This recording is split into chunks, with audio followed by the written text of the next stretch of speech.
So what is love? Yeah. It is a very deep, complex, profound emotion. सबसे पहले तो है क्या, right? And ये जो emotion है, if you see why is it so deep, why is it so profound, if you see, हर जगह इसका proof है. क्या नहीं किया हमने प्यार के लिए, right? We've written poems, we've prayed, we've fought wars, we have made movies, we have sung songs, right? और क्या क्या किया है, build monuments, क्या क्या किया है प्यार के लिए, right? So हाँ, पेड़ में नाम लिखना, right? पत्तियों पे वो मोहब्बतें की पत्तियां वो उड़ती हैं, that is also love, है ना? So if you see that it is a very complex and profound emotion, right? And it has a lot of parts to it. It's not just one thing, right? You can say that love is care. Somebody will say love is attachment. Somebody will say love is trust. Somebody will say love is loyalty. Somebody will say love is commitment. Somebody will say love is what? Respect, right? Love is communication, right? So every responsibility. So if you see, it has lots of small components and parts to it, right? And depending on the type of love, there is not only one kind of romantic love नहीं है ना. So अगर आप particularly romantic love देखेंगे, so you say there is intimacy, passion, commitment, right? If you see familial love, love in the family, there is care, there is concern, there is responsibility, right? Friendship, there is trust, there is emotional closeness. ना तो every type friendship में trust है. और कौन सा type का love होता है? Platonic love. उसमें भी डीप ट्रस्ट है, जैसे फ्रेंडशिप में होता है ना. सेल्फ लव में क्या होता है?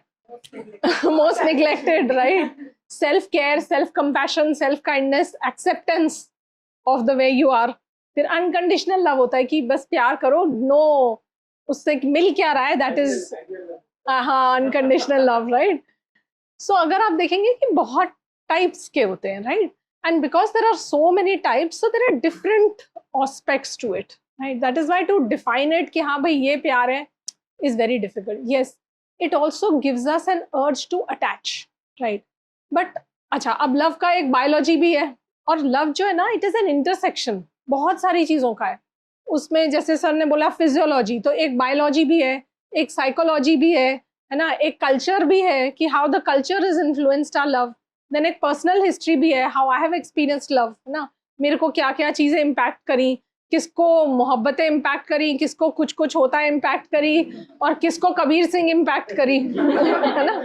सो there is everything impacts love, right? So there are different components to it. और एक बायोलॉजी है लव की. बायोलॉजी क्या है कि हॉर्मोन्स रिलीज होते हैं ना. जब इनिशियल एकदम से प्यार होता है तो वो डोपामिन रिवॉर्ड सिस्टम आपका एक्टिवेट हो जाता है, बल्कि उस समय सेरोटोनिन डिप हो जाता है, राइट? और जब थोड़ा सा लॉन्ग टर्म रहता है, जब आपका एक सेफ कनेक्शन मिल जाए, तो ऑक्सीटोसिन रिलीज होता है, right? Endorphins give you a safety and comfort, है ना. Vasopressin possessiveness, you know, and long term bonding के लिए होता है. So we have a biology of love, right? So ऐसे लव के बहुत सारे पार्ट्स होते हैं. और एक लव का पैराडॉक्स भी होता है. एक पैराडॉक्स क्या होता है कि लव में जितनी हमको स्टेबिलिटी और कंसिस्टेंसी चाहिए, राइट, उतनी ही हमको नॉवेल्टी, एक्सपीरियंस, प्लेफुलनेस चाहिए. जैसे हर चीज में डुअलिटी है ना, वैसे लव में भी डुअलिटी है, वैसे रिलेशनशिप्स में भी डुअलिटी है, right?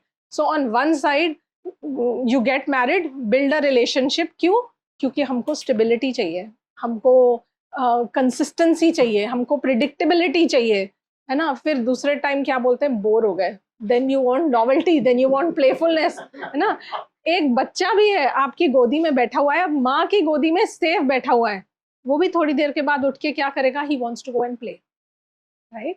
That is exactly the nature of love and relationships also, right? If you see sex, how the mean, हाँ, love is a verb. It doesn't mean only to feel. You have to do a lot of things, right? You have to क्या होनी चाहिए, empathy होनी चाहिए, forgiving होनी चाहिए, listening होनी चाहिए, यू नो. हाँ, encyclopedia है. तो love is a verb. So love can mean so many things, right?